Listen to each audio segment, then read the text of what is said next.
Amigos, continuamos. Ahí tenemos a nuestra regidora haciéndonos el conteo y nos ha marcado el tiempo. Continuamos aquí en el mundo al rojo, más rojo que nunca. Y antes de seguir vamos a presentar pues a una joya que ha venido de Cuenca, del otro lado del Atlántico.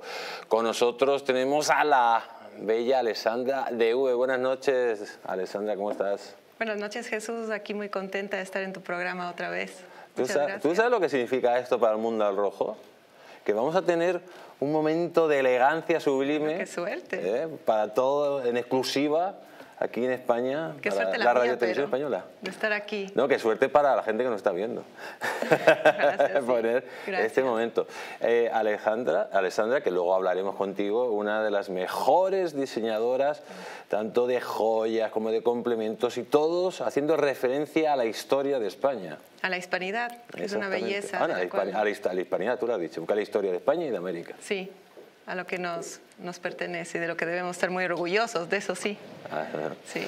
Pues amigos, luego estaremos con nuestra querida Alessandra y la vamos a entrevistar y vamos a ver pues el arte que lleva dentro y cómo desde Cuenca, desde el corazón de Ecuador, pues Alessandra ha sido capaz de encontrar esos momentos tan inolvidables de la historia que tenemos en común y los ha hecho arte. Por lo tanto, es una auténtica referencia para todos los hispanoamericanos.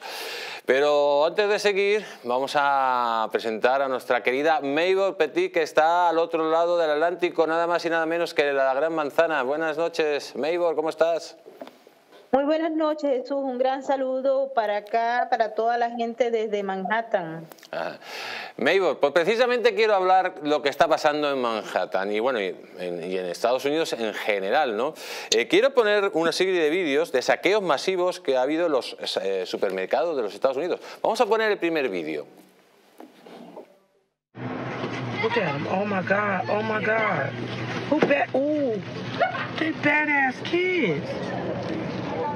Estados Unidos está atravesando por una ola de asaltos a comercios cometidos por niños y adolescentes, quienes no muestran ningún temor a las autoridades. En redes sociales circulan imágenes de estos actos. Los jóvenes, en grupo, entran a saquear tiendas de autoservicios, de electrónica, entre otras. Esta situación se ha replicado en algunas ciudades de los Estados Unidos. Los adolescentes y niños entran sin ningún temor, toman lo que les gusta y se los llevan sin pagar, sin que nadie les pueda hacer nada. La situación se está expandiendo y saliendo de control, a tal grado que algunos supermercados han decidido cerrar algunas de sus franquicias para siempre, otras han optado por quitar el servicio de 24 horas, por los altos índices de criminalidad que los jóvenes están haciendo. Por medio de diferentes redes sociales, es como los adolescentes se están organizando para concentrarse en algún punto, y entre todos poder entrar a saquear todo lo que puedan. Estados como California y Chicago son los que han sufrido este tipo de atracos por adolescentes.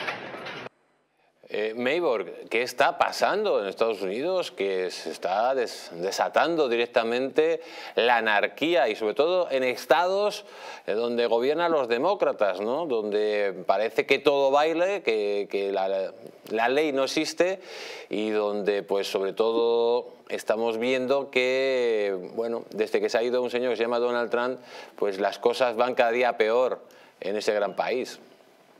Así es, aquí se ha puesto de moda la impunidad para todo tipo de delitos, pero particularmente lo que se conoce como robos organizados masivos, que los hay no solamente en el estado de California o en Illinois, sino también en Nueva York.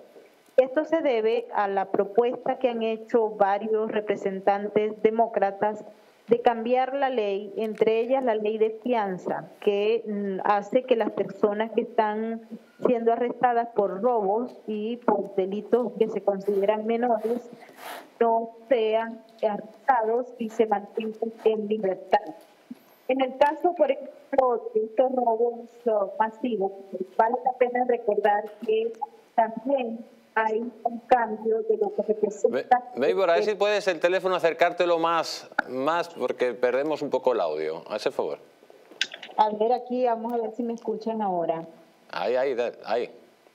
Exacto. Bueno, el caso es que también, aparte de la ley de fianzas que se impuso tanto en California como en Illinois y Nueva York, está el hecho de que los fiscales que están bajo la figura de distrito han cambiado lo que es el delito de robo a un delito menor. Aquí en los Estados Unidos, en estos momentos, con ese proceso de transformación de leyes, se ha incrementado en un 45% los robos a las tiendas por departamento, a las tiendas pequeñas y en el caso de Nueva York a las bodegas. Te puedo explicar que en el último reporte, en el caso de la ciudad de Nueva York solamente, hay 63,000 casos de robos a empresas pequeñas o a tiendas por departamento. ¿Y qué es lo que más se roba estos grupos organizados de delincuencia? Medicinas, cosméticos, detergentes y ropa interior. También se han robado en la ciudad de Nueva York más de 5,000 autos. Y el tema es, no se...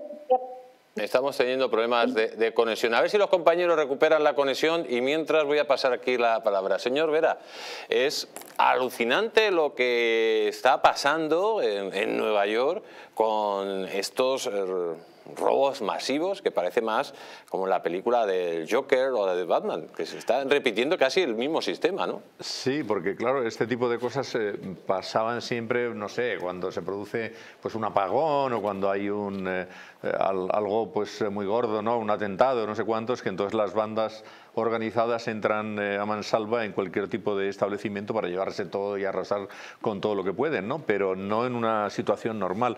Y fíjese usted que no saquemos mucho esto porque rápidamente tenemos esta situación aquí en España, después de los ocupas y después de los tirones, porque el efecto llamada se produce rápidamente y aquí ya sabe usted que sobre todo en Cataluña el problema que hay es que usted puede robar 200 veces seguidas. Si es un robo menor le va a dar igual, porque nunca va a estar en la cárcel más que el rato que le detienen y está metido en el calabozo. Después sale inmediatamente y puede seguir robando todo el tiempo que quiera. Y además no tiene por qué entregar nada de lo que ha robado, porque en fin, si lo ha cogido, lo ha cogido. Esto don Fernando Martínez Dalmau sabe bastante como persona. Don Fernando, que es uno de los mayores expertos en seguridad que hay en España, que ha tenido empresas de seguridad, es todo esto, como una empresa o un gran supermercado, cómo puede controlar todo esto y además, después de lo que ha dicho Maybor, que hay elementos que se está poniendo a favor de esta expoliación directamente porque las leyes se están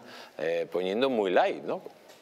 Es incontrolable, lo primero que hay que decir es incontrolable. Cuando la turba ya está tomando las calles, cuando no, la laxitud de las leyes ya no propicia que el bien privado sea el bien jurídico a proteger, evidentemente siempre nos encontramos, paralelo a todo esto, a la pérdida de la condición de autoridad que tienen nuestros cuerpos de fuerzas de seguridad del Estado o las diferentes policías. Antes estábamos hablando del Estado de Nueva York, yo he conocido Nueva York, he estado mucho en Nueva York y he conocido el cambio de modelo policial que ha habido en Nueva York. Ahora han perdido absolutamente también la capacidad de autoridad frente a la delincuencia, como ha pasado en California o como ha pasado en Illinois. Estas son todas las teorías de la izquierda porque está desnaturalizando, está deslavazando precisamente las leyes en las cuales se apoya todo orden y toda justicia que debe existir referente a la propiedad privada. Lo hemos visto, lo estamos viendo en Cataluña, lo estamos viendo con las ocupaciones, lo estamos viendo con los robos sistemáticos y constantes que ocurren en las Ramblas. Lo estamos viendo en Madrid también, porque se está ocultando las cifras reales ya no de robos, sino de apuñalamientos, de violencia. Y aquí tenemos un problema. Si las leyes no hacemos, lo hemos visto con la sedición y con la rebelión y con la malversación, ojo, también. Y si no utilizamos las leyes a favor del ciudadano y en contra del delincuente, muy mal vamos. Pues hemos recuperado la conexión con nuestra querida Maybor. Maybor, no sé si me estás escuchando ahora. Te escucho perfectamente, Jesús. Esto es otra cosa. Pues nada, estábamos hablando, estabas terminando ya de hablar de lo que está pasando en Nueva York. Si quieres dar un último matices y hablamos de otro tema. Exactamente, lo que le quería decir es que en estos momentos se ha calculado y el fiscal de acá, que es por cierto el mismo fiscal que acusa al expresidente Donald Trump, ha señalado que los delitos menores, en el caso de robos, no van a ser juzgados como delitos mayores y en este sentido pues hay muchas empresas privadas que han decidido cerrar sus puertas en lugares donde los delitos menores no son juzgados. Y hay una pérdida, y una de las grandes empresas que se llama Target ha anunciado que por robo masivo organizado ha perdido más de 600 millones de dólares, al igual que la tienda Walmart, que ha decidido cerrar una buena parte de sus puntos de venta, tanto en California como en Chicago y también en las zonas aledañas a la ciudad de Nueva York. Ellos no estaban en Nueva York. Así es que el robo a mano armada y el robo en las tiendas se ha incrementado muchísimo, y una nota final es el hecho de que en el año 2022 más de 327 reincidentes han sido responsables de 22.000 robos. Es decir, roban la primera vez, se los llevan presos, los sueltan porque tienen la libertad sin fianza, y luego vuelven a cometer el delito, con lo cual el alcalde de la ciudad de Nueva York, Eric Adams, ha señalado que de no cometerse una serie de reformas en materia judicial, la ciudad de Nueva York no va a permitirse que la empresa privada abra tiendas. Y eso, por supuesto, trae desempleo, trae impunidad y también trae pobreza. Pues está luciendo el alcalde de Nueva York con las ratas y con los robos. Maybor, tienen una joyita allí, ¿eh? Ese es como la Colau en Barcelona, un desastre. Tenemos aquí al señor Dalmau, que quiere hacerte una pregunta, Maybor. Has hablado directamente de dos temas muy importantes que para mí representan el hecho de que les estén cambiando las leyes, ¿no? En este momento, en Nueva York en concreto, ya has hablado también en California y en Illinois, estas leyes, ¿se ha producido ya el cambio por los diferentes gobiernos de estas regiones, o va a ser una ley federal para todas ellas? Porque en el caso de que sea una ley federal nos vamos a encontrar con un problema muy grande.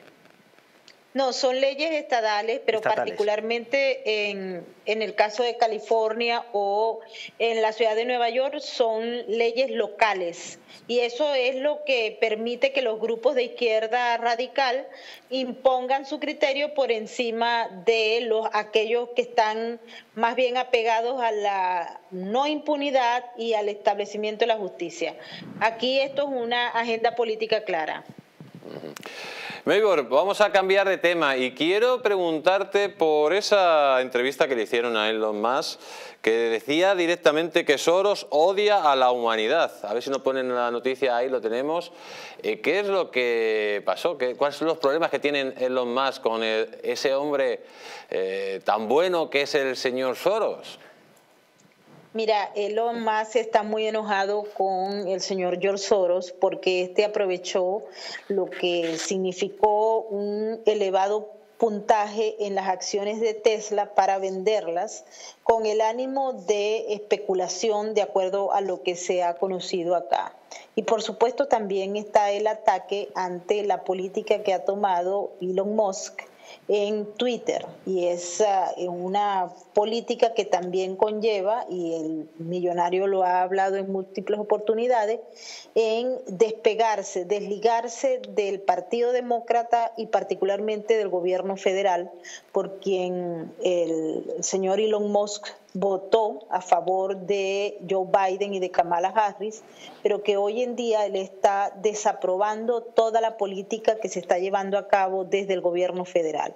Y él ha sido muy crítico en relación a Biden, pero también muy crítico en relación a la política de falta de humanidad y también de impunidad que se está imponiendo desde la llamada Agenda Soros. Aquí tenemos a Soros metidos en el sistema de justicia, en el sistema educativo, en el sistema de elección de candidatos a las fiscalías, al Congreso, a las representaciones locales, estatales y regionales, y que el señor George Soros ha empujado, llamado Just Justice, justamente busca transformar la aplicación de la justicia, y tiene a muchos fiscales. Hay un 72% de fiscales que han recibido de alguna manera financiamiento de George Soros y que son candidatos del Partido Demócrata. Todas estas críticas van señaladas en esa narrativa contraria a Soros que mantiene el señor Elon Musk y que, bueno, entre otras cosas quiere acallarlo, porque a él se le ha mandado a callar la boca. Afortunadamente tiene mucho dinero para poder seguir diciendo lo que quiere, pero él ha dicho algo que es muy importante, Jesús, y es el hecho de que él dice, me van a arruinar, me pueden acabar con el dinero, pero no me van a callar. Creo que en el fondo, y George Soros se ha caracterizado por tener modelos de especulación de dinero que hacen quebrar países, que hacen quebrar empresas, y da la impresión de que el señor Elon Musk ha entendido que la jugada que hizo George Soros con la venta de las acciones de Tesla buscaba perjudicarlo económicamente con el ánimo tal vez de asustarlo para que se calle la boca y deje de decir lo que está diciendo. Maybor, pues muchísimas gracias por haber estado aquí en el Mundo al Rojo. Recibe un fuerte abrazo. Igualmente para ti y para toda la audiencia. Un gran abrazo. Señor Vera, muy rápido con este tema. Bueno, hay una cosa que no ha mencionado Maybor, pero que también es muy relevante y que está saliendo estos días, que es todo el tema de cómo el escándalo Hunter Biden, resulta que la CIA y el FBI decidieron ocultarlo de una forma pues aposta para que no perjudicara a la campaña electoral de Biden cuando su enfrentamiento con el señor Trump. ¿Qué ocurre? Que claro, aquí cualquier escándalo, y acaban de salir además los papeles de Hunter Biden, que habían salido ya publicados en algunos periódicos, pero que se dijo que era pura conspiración de los rusos, pero ahora se ha visto que no era pura conspiración, sino que eran absolutamente verdad los negocios de Hunter Biden y de su padre con China y con Ucrania, de donde habrían recibido ingentes cantidades de dinero. Y eso está colgado en la página web del Congreso norteamericano, pero resulta que prácticamente nadie lo publica, nadie le hace caso. Si fuese una cosa de Donald Trump, imagínese usted cómo estarían inundados todos los medios del globo con una información parecida. Pero como es del señor Biden, no sale nada y está en la página oficial del Congreso de los Estados Unidos. Señor Dalmau, para usted, ¿qué es la hispanidad? Pues representa todo, ¿no? El mayor imperio en extensión del mundo y de la historia. En extensión, repito. Luego ha habido otros imperios, lógicamente, pero no tan extenso como España. La hispanidad representa la cultura, representa sobre todo la libertad, representa el derecho de las personas, ¿no? Siempre lo decimos, el ius soli frente al ius sanguini, ¿no? Representa el derecho internacional, representa el mundo y representa sobre todo una cuestión muy importante que es el poder de la cultura. El poder de la cultura en libertad, siempre en libertad. ¿Y qué le parece que tengamos aquí a una española del otro hemisferio? Pues que es una hermana, eso es lo primero que tenemos que decir, que evidentemente es nuestra hermana y forma parte lo que ella hace también de nuestra forma de ver la vida, de tener conocimiento de las cosas, de vivir como vivimos nosotros, y evidentemente hay otros, en este momento pues estamos metidos en Europa en una guerra, ¿no? Pero nosotros tendríamos que defender precisamente todo esto, ¿no? El hermanamiento con nuestros pueblos, entre todos los pueblos y entre todas las gentes, que no es otra cosa que el descubrimiento de un nuevo mundo y sobre todo para lo que representa a los españoles el origen de un imperio donde no se ponía el sol y que éramos libres, todos súbditos del rey, en libertad y en igualdad. Querida Alessandra, para ti, desde Cuenca, que vienes un día, descubres lo que es la hispanidad, que es la mayor unión de culturas y razas de la historia universal, ese mestizaje mágico que supuso ese encuentro entre dos mundos, ese mestizaje que representa más de 600 millones de personas, que además representa la mayor civilización que hay actualmente sobre la faz de la Tierra y que solo se puede asimilar o comparar con lo que hizo el Imperio Romano, porque, por ejemplo, te voy a tratar de tú, con tu permiso, cuando uno va a Cuenca, y no estamos hablando de Cuenca de aquí de Castilla-La Mancha, estamos hablando de Cuenca en medio de los Andes. Cuenca del Ecuador. Está viendo una ciudad española donde se habla el español, se comparte cultura, se vive de forma semejante, se comparte sangre, se vive y se muere de una forma diferente. Es la gran diferencia que es la hispanidad, ¿no? A diferencia de lo que hicieron otros imperios depredadores que fueron directamente y hicieron una política de sustitución, no de integración. Eso es correcto. Cuando me vine a vivir acá a España, no tuve ningún shock cultural, pero ¿cómo iba a ser el shock cultural? Si todo era tan parecido, todo es tan igual, desde la arquitectura, desde los sentimientos de la gente, porque somos la misma cultura. Yo siento que cuando converso contigo estoy hablando con alguien de mi misma ciudad, con la que he nacido. Cuando he conversado con José Antonio, hoy que conversábamos con Fernando, somos iguales. No, yo no siento que hay ese shock como de pronto conversar con algún alemán o con, no sé, cualquier otro. Te voy a hacer una pregunta. ¿España tendría que mirar más a Europa o tendría que mirar dónde están sus hermanos, que es América? ¿Dónde están sus hijos? Somos hijos de la madre patria.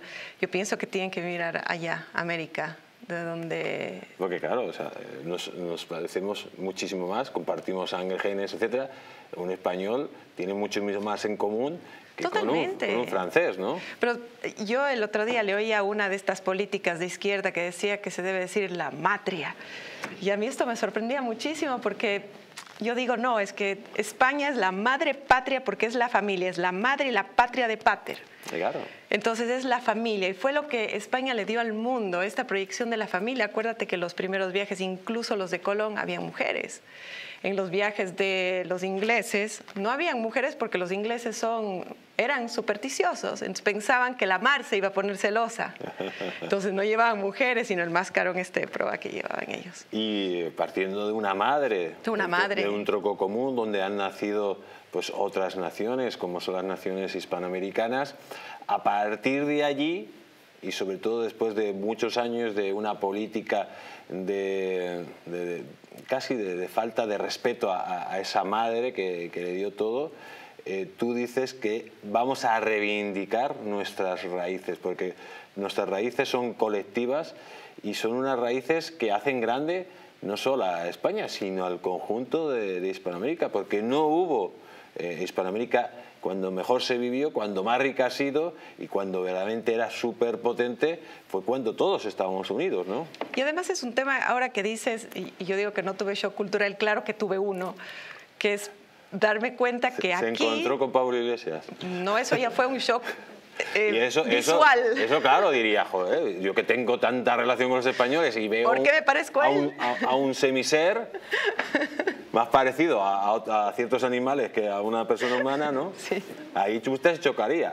Claro, eso sí fue un shock, pero sobre todo que tiene mucho que ver con la figura de lo que puede representar una persona como él, es de que ciertas personas en España no valoran a su propio país y a lo que esto significa, y que le tienen miedo a hablar de la hispanidad y que le tienen miedo de hablar de ciertos héroes fantásticos como Hernán Cortés o como Pizarro, fantástico. Y hoy, que me has invitado a tu programa, he traído el pañuelo de Blas de Lezo, que ahora creo que la que te voy a entrevistar mira, voy a hacer tiene yo. la cámara 5. Mira la cámara 5. La cámara ahí. 5, mira. Ahí Aquí explícales ese pañuelo que es una joya.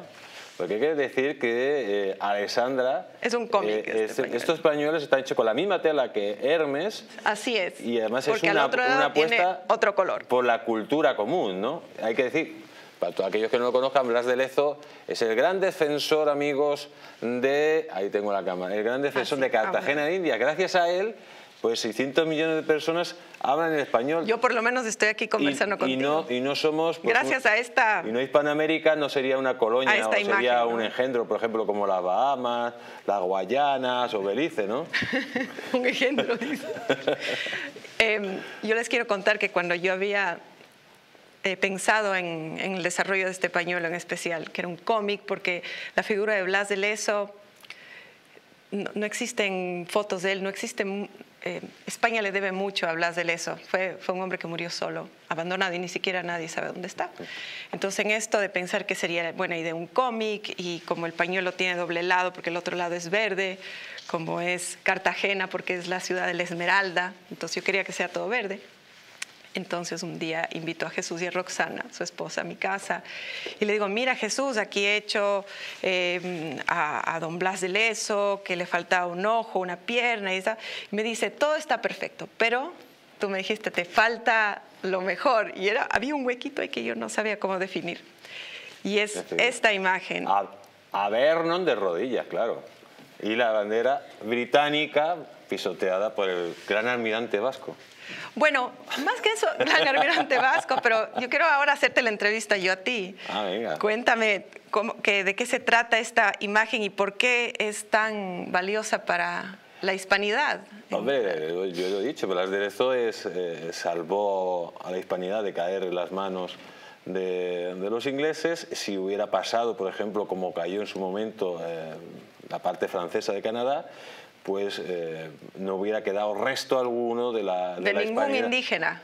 Bueno, ¿O de qué? De los indígenas y de la cultura en común. Y de españoles tampoco. Porque hubieran entrado, digamos, como entran los ingleses, como entraron en Australia, como entraron en Nueva Zelanda, o como entraron en el este de los Estados Unidos, donde todavía estamos buscando a ver si hay algún indígena. Donde estuvieron los ingleses no hay indígenas. Pero cuéntanos un poco cómo se dio esta imagen, primero lo de la moneda. Hombre, la moneda, porque los ingleses... Famosa.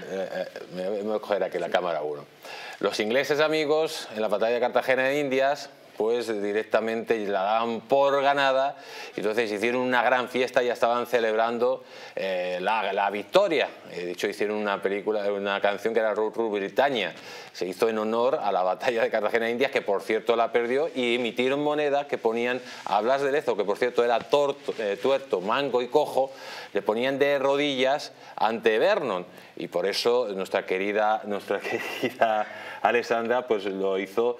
La verdad, contó la historia de la verdad, porque generalmente los ingleses la suelen manipular. Alessandra, cuéntanos más de tu obra, porque aparte de grandes pañuelos, tienes también pendientes, tienes gemelos, etcétera. En breve vas a hacer bolsos, y todos en relación a la hispanidad. Sí, quiero que la gente pueda ver objetos bellos con esta temática, porque generalmente cuando muchos extranjeros vienen a España y no encuentran algo muy lujoso para regalar o para llevarse a España, más que en una tienda de souvenir, que puedes encontrar una flamenca o alguna cosa, y yo siento que eso es parte de España, indudablemente, pero eso que llevamos en la sangre y lo que emociona de España, no solamente son las paellas y todo esto, también que es maravilloso, pero es todo este bagaje que le dio al mundo y le sacó al mundo del oscurantismo. Entonces es una manera también de agradecerles, y de agradecerles a todos estos héroes que cambiaron y generaron la civilización que vivimos hoy en día. Nos quitaron la barbarie de encima a los que estábamos ahí, se dio el mestizaje, y por eso muchos hispanoamericanos vivimos muy contentos en España, y bueno, pues quisiéramos algún día ver a España grande otra vez, unida con todos nuestros países. Señor Vera, ¿usted se imagina las próximas Olimpiadas? No sé si son en París, ¿no? Son en París. Puede ser, sí. Bueno, son en París. Las próximas Olimpiadas, si todos los países hispanoamericanos, junto a los países de la península, estuvieran unidos, sería el país con más medallas que conseguirían de todos. Más que China, que Estados Unidos. Pero además, si somos capaces de unir de nuevo a todos los países hispanoamericanos, tendríamos mayor PIB que los Estados Unidos. ¿Se imagina que esto puede suceder alguna vez? Si nos quitamos a sacamantecas como Maduro, como los Kirchner, como el que hay en Colombia, etcétera, etcétera, y el sentido común se implementa en Hispanoamérica y en España, por supuesto, ¿podemos llegar a eso? Hombre, claro que se podría llegar, pero es muy complicado, porque sabe usted que desde el principio de los tiempos el poder inglés, que es el que manda en el mundo desde hace bastante, ha intentado que la comunidad hispanoamericana o iberoamericana, si usted incluye también lo que es Portugal y Brasil, tenga ninguna fuerza conjunta. Esto han intentado evitarlo por todos los medios, y es tanta la fuerza que tienen que es bastante difícil que eso se pueda producir. Luego, además, nosotros somos muy cainitas, porque una cosa que podríamos hacer, por ejemplo, lo hacen los británicos con la Commonwealth, hacen los Juegos de la Commonwealth. y eso les da pues una unión importante, porque cada X tiempo todos los pueblos del mundo que hablan inglés pues se reúnen y efectivamente tienen sus fiestas deportivas y sus fiestas de todo tipo, culturales, etcétera. Nosotros somos incapaces de hacerlo. No es que seamos incapaces, es que hay fuerzas como que se empeñan en que sea imposible que lo podamos hacer. Por tanto, sería estupendo y seríamos verdaderamente una comunidad con una fuerza a nivel global brutal. Imagínense unidos, porque son dos idiomas francamente casi parecidos, casi similares, el portugués y el español. Somos una comunidad de 850 millones de personas que se pueden entender perfectamente en todo el mundo. Bueno, eso lo veo difícil que se pueda producir, pues porque hay fuerzas que intentan evitar que eso se produzca. Pero usted sabe, eso le decían a don Pelayo, veo difícil que pueda reconquistar España, y luego mira lo que hice. Sí, claro, todo es posible, por eso efectivamente todo es posible, y lo importante primero es que tomemos conciencia de lo que somos y de lo que podemos hacer unidos. Si no llegamos a esa conclusión, probablemente pues como que tampoco vamos a poder hacer nada en el sentido de lo que usted dice. Bueno, yo muy importante, ¿no? Desde luego ver que el pañuelo de precisamente nuestros héroes, cómo los propicia, ¿no? desde nuestra nación hermana. Hay que decir que don Blas de Lezo estaba casado con una peruana. Sí, sí, por supuesto.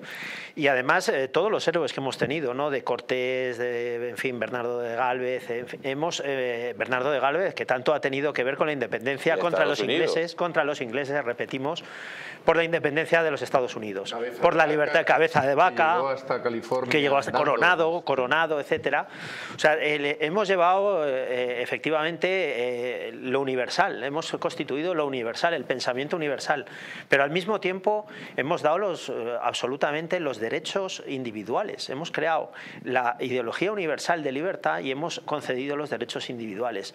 Y nuestros héroes no han sido dominadores, han sido héroes que han llevado la libertad a las naciones, hasta los Estados Unidos, que prueba de ello que Bernardo de Gálvez tiene un retrato y una estatua en el Congreso americano, ¿no? Tan venerado es como tan desconocido es aquí en España. Bernardo de Gálvez, Blas de Lezo, además, y el resto, ¿no? Paisano de don José Antonio Vera. Efectivamente. Yo te voy a hacer una última pregunta, conocedora como eres de que, como ha dicho el señor Dalmau, muy importante, de que fue Francisco de Vitoria el que trae el derecho de gentes. Las leyes de Burgos, que fueron la base luego principalmente de los derechos humanos, de la creación de los derechos humanos, que en América se hicieron 23 universidades, multitud de hospitales, que por ejemplo la Ciudad de México era la ciudad más importante del mundo junto a Lima, mucho más importante que Londres, París, que el propio Madrid. Fantástico. Sabiendo todo eso, ¿por qué se ha deformado la realidad en Hispanoamérica y en la propia España? O sea, que aquí la verdad que lo que se enseñan en el colegio a los niños es más o menos pues una charlotada de lo que es la historia de España, la historia universal. Yo creo que eran intereses de la época de predominar, entonces lo mejor que había que hacer era darle una mala prensa a España para debilitarla y separarla, sobre todo era romperla. Pero en realidad yo no sé tanto como tú de las razones, pero sé de las razones que se pueden hoy en día de pronto revertir.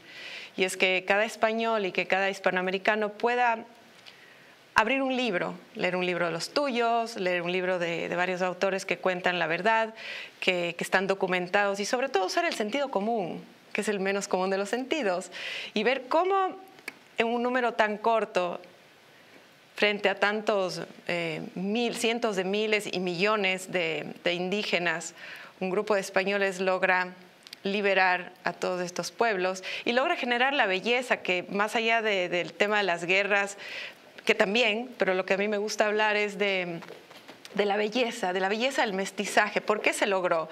¿Por qué los españoles y las indias se enamoraban? ¿Por qué tenían hijos? ¿Por qué se casaban?